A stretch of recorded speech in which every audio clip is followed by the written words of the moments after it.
Hello, അപ്പോൾ എല്ലാവർക്കും സുഖാണല്ലേ? അപ്പോൾ നമ്മൾ ഇന്ന് എടുക്കാൻ പോകുന്നത് റിപ്പബ്ലിക് ദിന ക്വിസ് ആണല്ലേ. റിപ്പബ്ലിക് ദിനം ജനുവരി 26 എല്ലാവരും റെഡിയല്ലേ? അപ്പോൾ നമുക്ക് അതിന് വന്നിട്ടുള്ള പ്രധാനപ്പെട്ട ചോദ്യങ്ങൾ നിങ്ങൾ അത്യാവശ്യമായിട്ട് അറിയുന്നതല്ല, നമ്മൾ അറിഞ്ഞിരിക്കേണ്ട കാര്യങ്ങൾ. വേഗം വീഡിയോയിലേക്ക് കിടക്കാം. അപ്പോൾ ഒന്നാമത്തെ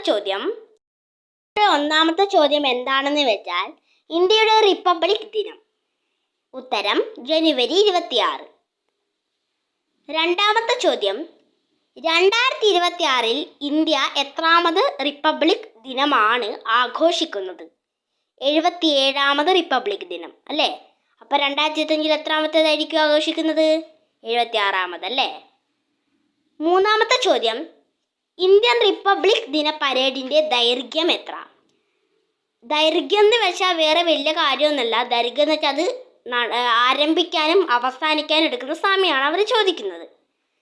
അപ്പോൾ അതിൻ്റെ ഉത്തരം എത്രയാണെന്ന് വെച്ചാൽ ഏകദേശം 2.5 മണിക്കൂർ. ഏകദേശം എന്നുവെച്ചാൽ കറക്റ്റല്ല അവർ ഉദ്ദേശിച്ചത്. അടുത്തത് നാലാമത്തെ ചോദ്യം, ഇന്ത്യയുടെ ദേശീയ ചിഹ്നം. ഇന്ത്യയുടെ ദേശീയ ചിഹ്നം ഏതാ? ഉത്തരം അശോക സ്തംഭം അല്ലേ? അടുത്തത് അഞ്ചാമത്തെ ചോദ്യമാണ്, അശോക ചക്രത്തിന് എത്ര ആലക്കാലുകൾ ഉണ്ട്? അശോക ചക്രം എന്ന് വെച്ചാൽ നമ്മുടെ ഇന്ത്യയുടെ ദേശീയ പതാകത്തിലെ നടുക്കുള്ള വട്ടമുണ്ടല്ലോ, അതിനെയാണ് നമ്മൾ അശോക ചക്രം എന്ന് പറയുന്നത്. അതിന് എത്ര ആരക്കാലാണുള്ളത്? വരകൾ 24 ആരക്കാലാണ്. നമുക്ക് ആറാമത്തെ ചോദ്യത്തിലേക്ക് കടക്കാം. നമ്മുടെ ആറാമത്തെ ചോദ്യം, ഇന്ത്യൻ പതാകയിലുള്ള കുങ്കുമ നിറം എന്തിനെയാണ് പ്രതിനിധീകരിക്കുന്നത്? ഇന്ത്യൻ പതാകയിലെ ഓറഞ്ച് നിറം എന്തിനാണ് പ്രതിനിധീകരിക്കുന്നത്? ഉത്തരം ധൈര്യവും ത്യാഗവും. ത്യാഗത്തിനെയാണ് ആ നിറം പ്രതിനിധീകരിക്കുന്നത്. അടുത്തത് ഏഴാമത്തെ ചോദ്യം, ഇന്ത്യയുടെ ദേശീയ മുദ്രാവാക്യം എന്ത്? സത്യമേവ ജയതയാണ് ഇന്ത്യയുടെ ദേശീയ മുദ്രാവാക്യം. അടുത്തത് എട്ടാമത്തെ ചോദ്യം, റിപ്പബ്ലിക് എന്ന ആശയം ഏതു രാജ്യത്തു നിന്നാണ് ഇന്ത്യ എന്ന നമ്മുടെ രാജ്യം കടമെടുത്തത്? റിപ്പബ്ലിക് എന്നൊരാശയം, ഏതു രാജ്യത്തു നിന്നാണ് നമ്മുടെ ഇന്ത്യ കടമെടുത്തത്? ഉത്തരം ഫ്രാൻസ്. അമേരിക്കയല്ല, ഫ്രാൻസ് ആണ് കേട്ടോ ഉത്തരം. അടുത്തത് ഒമ്പതാമത്തെ ചോദ്യം, ഡോക്ടർ BR അംബേദ്കറുടെ ജന്മദിനം ഏത് ദിവസമായാണ് നാം ആചരിക്കുന്നത്? ഡോക്ടർ BR അംബേദ്കർ എന്ന് വെച്ചാൽ നമ്മുടെ ഇന്ത്യൻ ഭരണഘടന ശില്പി. അദ്ദേഹത്തിൻ്റെ ദിനം നമ്മൾ ഏത് ദിനമാണ് ആചരിക്കുന്നത്?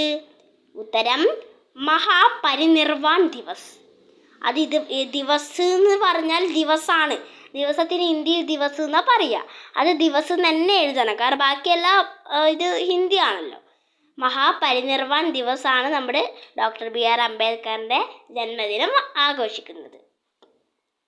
അടുത്തത് പത്താമത്തെ ചോദ്യം, എത്ര ദിവസം കൊണ്ടാണ് നമ്മുടെ ഇന്ത്യൻ ഭരണഘടന തയ്യാറാക്കിയത്? എത്ര ദിവസമാണ്?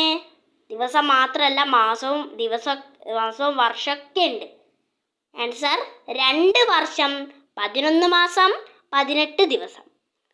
11ാമത്തെ ചോദ്യം, ഇന്ത്യൻ ഭരണഘടന അംഗീകരിച്ച വർഷമാണ് അവർ ചോദിക്കുന്നത്. നമുക്ക് വേണമെങ്കിൽ മാസവും കൂടി അങ്ങ് ഇതിൻ്റെ അകത്ത് ആഡ് ചെയ്യാം. ആൻസർ 1949. എത്രയാണ് മാസം? എത്രയാ? നവംബർ 26. ജനുവരി അല്ല, നവംബർ 26 അല്ലേ? അടുത്തത് 12ാമത്തെ ചോദ്യം, ഇന്ത്യൻ ഭരണഘടനയ്ക്ക് എത്ര ഷെഡ്യൂളുകൾ ഉണ്ട്? അപ്പോൾ 12ാമത്തെ ചോദ്യത്തിൻ്റെ ഉത്തരമാണ് ഉത്തരം 12 തന്നെയാണ്. 12 തന്നെയാണ്. പക്ഷെ ചോദ്യത്തിൻ്റെ നമ്പർ മാറുമല്ലോ, നമ്പർക്ക് വ്യത്യാസം ഉണ്ടാവും. അപ്പോൾ അതും ഓർമ്മിച്ച് നിൽക്കണ്ട. എത്ര ഷെഡ്യൂളാണുള്ളത്?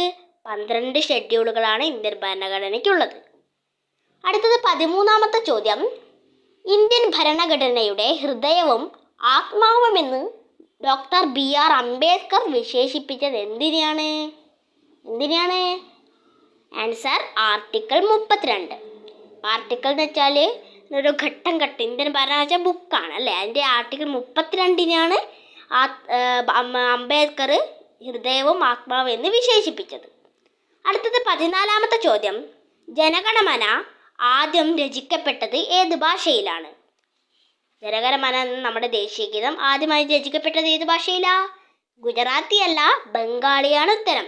ജനഗണമന മാത്രമല്ല, നമ്മുടെ ദേശീയ ഗീതമായ വന്ദേ ഭാരതം എന്ന ഈ ദേശീയ ഗീതവും കൂടെ ബംഗാളി ഭാഷയിലാണ് രചിക്കപ്പെട്ടത്.